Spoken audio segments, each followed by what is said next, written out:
Because in episode 2, he kind of gets caught on purpose, and the whole time they're like, "Oh, look, it was really easy." I was like, "Really?" It's like no one's asking themselves, like, "Really?" All I had like, to do was go hit him one time, and he came, he fell down. That was great. Great. Yeah. So how'd you like when he goes back and gets the suit from the burning apartment? It's gone, and the firefighter that does LARPing has it. It's like, why I thought it was pretty awesome is like the little things that you saw, how quick Hawkeye is, and how good he is with a sword. Even though he was just kind of just whatever, he was killing those people like no problems. Yeah, like doing Matrix and going. Like, oh, this is nothing. Okay, like he could have killed everyone, won the whole LARPing things. Like, yeah, I won. Give me this. Yeah. So it was pretty funny that like he let the other guy win, you know. So it's like he's serious, but also like he knows what to do. Like he knows how to play the game. That's what I feel like. So it's like, all right, fine. We'll do this so we can get it done faster, and then I'll get what I want from it. Rather than I feel like he could pull the card and say like, I'm an Avenger. Give me the damn suit. Yeah. Where he was like, you shut up, give me the damn suit. All right. No, he was a good guy about. So overall, Clint Barton is good. Barton is a good guy. Yeah. He could have been something else. But I took that scene like, he's a good guy. He's not gonna like go in there and be an asshole like probably Tony Stark probably would have. Yeah, Tony Stark would be like, what? I bought this whole thing. Give it to me. yeah. But then also it's like I feel like he's still a spy where he's like, okay, I don't want to cause a scene. I don't want to make a big big scene and people that shouldn't be involved or start getting involved. So he kind of that's what he kind of got a little bit of both for me. It's like, oh, he's not an asshole and he's also a spy. So he's like, all right, let's just do this so we can keep it quiet. Real quick. Yeah, he knows I go with the flow and still get what he wants at the end. Where they're like Tony Stark would be like, yeah, no, that's mine now. Shut up. Give it to me. I feel like, so very Bruce Wayne. Exactly. Like little people, get out the way. He realizes these little people still have lives, and he's probably jealous of half of them. Like they're able to live their life, and he has respect for the firemen. But I do have a problem with the fact that Clint was just able to walk into the apartment wearing a firefighter suit, just walk in and take it, and then he walks out, he takes it all off and puts his stuff back on, and just walks off. No one says anything ever. I'm like, what? Really? This is how easy it is? And that's all right. Yeah, that's what I was like. I'm like, part of it was like kind of funny, but I was like, there's no way it's that easy. I get he's a spy or whatever, but I was like, no, there's like what? It's like it was kind of like funny. He just walks up and grab, and there happens to be like the jacket in the truck. Okay, maybe, but then just a helmet laying wherever it was on the bumper or something like that. It's like, okay, what? Okay, here we go. Yeah. And then he walks out and just takes it off and no one says anything. He just puts it up and all right, there you go. Walks off to the sunset. Yeah. That was kind of like it's like, all right, that's how easy it is. Okay, I got you. Yeah. Yeah. Especially like in New York, the firefighters are just that like careless. Okay. What was it, New York? Yeah, it was New York. It was New York. And that's the other thing I saw about the Kate Bishop. Who is stupid enough to steal the Ronin, the most rogue guy ever, that killed all the gangsters, and goes back to their apartment wearing the suit? Yeah.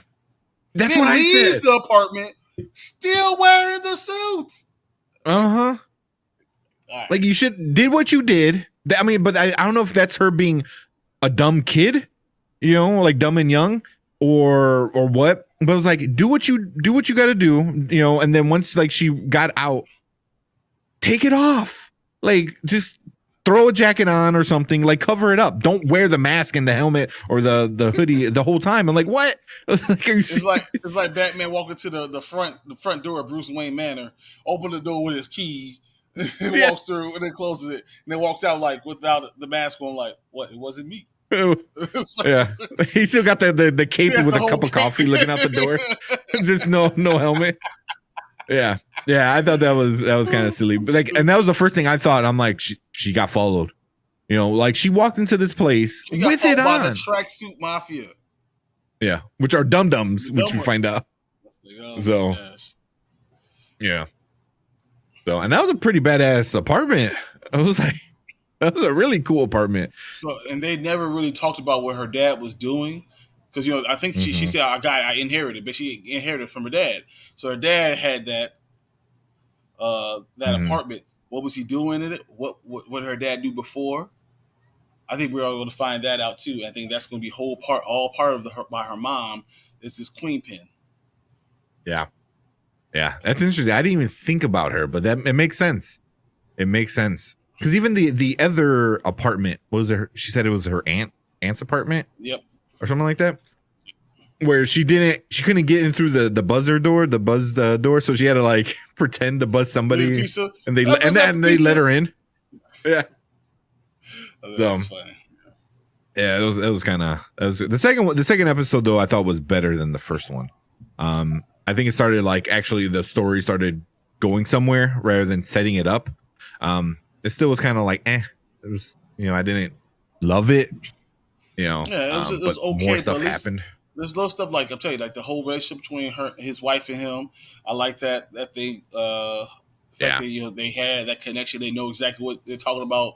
What he's about to go do. The fact that he had a plan. It was the same plan Natasha did at the beginning of one movie when she was like, "Hold on, I'm almost done. This guy's an idiot. He's about to tell me everything." It's the same exact Avengers thing that 1. he did. That was the first Avengers. Yeah. It was the same exact thing that he did. He was like, "Oh yeah, I'm going back to the oldie but goodie, And he was doing the same exact thing. And then, of course, she can come ruin it. But it's whatever. Kate Bishop is Kate Bishop. Yeah. But one other thing I will say is like it's really interesting how his daughter, you can see that she's the real leader of the family. You can tell that she's the real leader of she knows him so well, and that's the one person he really doesn't want to lie to, like disappoint. Yeah. And I mean, and though Kate Bishop, yeah, sure, she's like his protege, but his daughter's the real one that's going to be Hawkeye. Like she's really important. And I think by the end of the episode, you'll see how important she is. That'd be interesting if they go that route. It's that dynamic. She yeah. I mean, Kate Bishop is good, but she's not anything to compare to what Hawkeye's daughter is. Yeah. Yeah. I mean, also it's just a different dynamic of what they want from Clint. It's like, Kate Bishop wants to like, hey, teach me, train me, show me everything at any cost, where the daughter is obviously like, no, be safe. Are you going to get hurt? I love you. So it's more of a caring, and I don't want you to do this anymore kind of thing. I don't know. I think the more episodes we go into, I think Kate Bishop is going to see Hawkeye like a dad, a father figure, and even because of that, all that, and think that's going to create a little friction, just a little bit. You think so?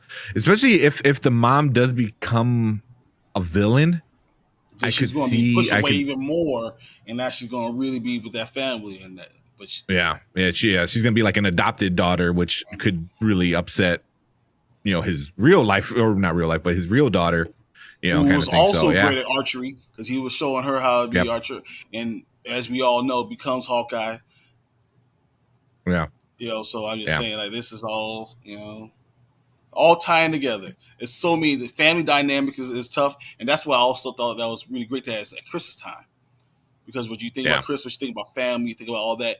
And this is upsetting the apple cart a little bit because, he already lost that time with them. He's trying to make it all up. And once again, she's ruined his Christmas doing this. Yeah. But now his daughter's going to try to have to welcome her. I think that he's going to making it home for Christmas like by episode like 4 or 5. And then there's going to be more after that. Yeah. How many episodes does it even have? I'm guessing 6, but it might be 8. No. It says 6. 6? There'll be a 6 total. Yep. Does that make sense? Yeah, I can see that. I can see, episode 2 was the Kate Bishop episodes. Episode, 3 and 4 might be the more Hawkeye fixing the Ronin kind of episodes, and then the last 2 would be like his family and obviously Yelena, yep, which is Florence Pugh, White Widow. So, but I mean, you got very strong actresses in this one. Haley Steinfeld. She's Kate Bishop. She's usually good in a lot. The one that made it really big was the Bumblebee movie. That's the kind of the big one that kind of got her in the spotlight. But she's done a lot of other stuff. I like her. I think she's a pretty good actress. I think that's what they're doing. I think Marvel's doing a good job of finding people that are strong actors and actresses that are able to do a lot. You know, and that's I feel about Kang the Conqueror. I feel like they went and found a strong actor that's going to be able to do so much. And you know, when you have those type of actors, especially after losing Chadwick, it's huge. It's gonna be so good. Jonathan Majors, like, he's so good. He's gonna be amazing. He's gonna be, because I mean, he's like, all right, now you gotta be crazy. Now you gotta be more smart. Now you gotta be not an asshole. Now you gotta be an asshole. Now you gotta be a villain. You know, they're gonna make him do everything. Like, he's gonna be every kind of character you can think of. You know, so that's gonna be super good. But Echo, I don't know what's her what was it? So Echo. Aliqua. Oh, okay, the girl. Okay, yeah. Well, so we talked about her being deaf, and how we saw her feeling the vibrations and everything. So she's kind of like how Daredevil uses the sound to paint a picture for him. She uses the vibrations to paint the picture of what's going on. She's the adopted daughter of Kingpin. Yeah. She becomes a heroine kind of afterwards, but I think it's going to be so big, so much. So I think the whole Echo series is really going to be like Daredevil season 4. That'd be awesome. Because they need he has to be big. He has to bring her. He's want to bring her into the MCU, into the good side. Yeah. I mean, that's gonna be good, but they're definitely going more stronger women. Like I said, the actress from Conjuring, Vera Farmiga, I think her name is Farmiga. She's in this, and I mean, she's just not a nobody. I mean, The Conjuring were major movies, and she's been in other stuff that's been big. So she's a huge time actress that they went, and I didn't even know she was in this one. Like, I'm telling you, she's gonna be big. It's gonna be big. Yeah, so there's no way you're gonna get an actress of that caliber and not do something important with it. Like, that's what DC does. DC likes to get nice big actors and actresses like in little one shots, and then forget about it. That makes no sense. What do you think about the fact that the Tracksuit Mafia, whatever, took Clint back to Hell's Kitchen, I thought that was also interesting that he was in Hell's Kitchen. Which makes sense, because if Echo is connected, are we going to see? That'd be sick. Or is Kingpin the real villain to the series? Yeah. So hold on. So when does Spider-Man come out? Spider-Man comes out December 17th. 17th, right? So we got episode 1 and 2. So we got episode 3 is going to be on the 2nd. Episode 4 is on the 1st. And then 8th is the 4. The 15th is 5. 5. So 22nd? And number 6. The 22nd is the weekend after, is the week after Spider-Man. Unless they do on the 15th. They do a double episode. They do a double episode, which I don't think they would. Well, they're not telling you when things are airing yet. They still not tell you. Yeah. Ooh, I don't know. Because that'll be like Spider-Man's a good time to introduce December somebody. 22nd. Is it? There you go. Yeah. So, I mean, introduce them, and then, I mean, Marvel has their stuff planned out that close, and they know how to do it. What if, like, the end episode of Spider-Man has everything to do with episode 6 for Hawkeye? Like the last episode? Yeah. It helps set it up. So, like, it has a scene afterwards that's so going to prepare you for seeing for Hawkeye. That's going to be like so cool. Yeah. I mean, that'll be good. I wouldn't mind seeing that, because Kingpin is huge. You already got so many people. It's all there in New York, so it all makes sense. Yeah. Yeah. Yeah. And you got, I mean, I don't know. It's like Vincent D'Onofrio, I keep forgetting D'Onofrio, something like that. He's such a great actor, and that had to have been that's perfect casting, by the way. That was the best Kingpin. I mean, Michael Clark Duncan was amazing, but he was also a little goofy. Yeah, and that whole movie kind of sucked. But Kingpin. I mean, you think of Kingpin, you think about Enter the Spider-Verse. So big, so strong, so everything, so smart, so connected. That's what he is. I think that's yeah. So, I mean, there's no way they can. I mean, you got great actors that play these Netflix people that are definitely going to come back. Daredevil, Charlie Cox has already said he's going to be in this movie. There's a lot of rumors he's coming back. You got Echo, that you said that brought Clint back to Hell's Kitchen.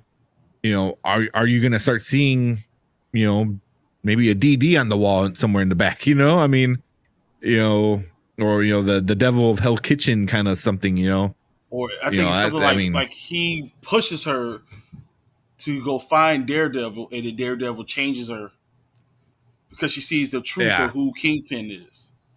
I mean, it's all going to be connected. We know that. Anything that you're looking forward in episode 3?